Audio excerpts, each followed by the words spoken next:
నువ్వు చేయలేదు కాబట్టి నువ్వు ఇంటికి పోయినావు, నేను చేస్తానే నమ్మకం ఉంది కాబట్టి నేను కుర్చీలో కూర్చున్నా. ఇక నీకు నాకు తేడా లేకపోతే ఇంకా విషయం ఏమున్నది?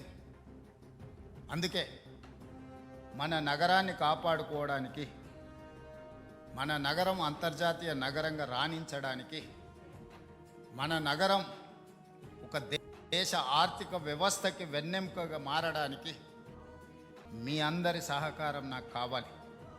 ఇది నేను నా ఒక్కడి కోసం, నా ఇంటి కోసం చెప్పడం లేదు. మీరందరూ మహిళా జర్నలిస్టులు అనుకుంటే రేపు 13th రోజు తాజ్ కృష్ణాలో పవర్ పాయింట్ ప్రజెంటేషన్ ఈ మూసీ నది మీద ఫేజ్ 1 మీద ఈరోజు detail project report ఇవ్వబోతున్నా.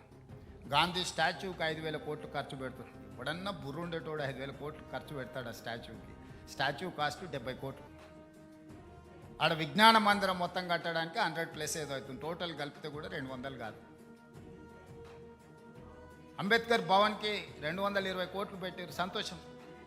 Mahatma Gandhi ఒక విజ్ఞాన కేంద్రానికి ఒక 200 కోట్లు పెడితే మీకు వచ్చిన కష్టం ఏంటి? దాన్ని 5,000 కోట్లు 10,000 కోట్లు అని చిలువలు పలువలు చేస్తారు. నిజం గడప దాటకంటే ముందే అబద్ధం ఊరంతా తిరిగి వస్తుంది. ఇట్లాంటి దగ్గరనే మహిళా జర్నలిస్టులను నా రిక్వెస్ట్ ఒక్కటే, వాస్తవాలను మీరు ప్రజలకు చెప్పండి.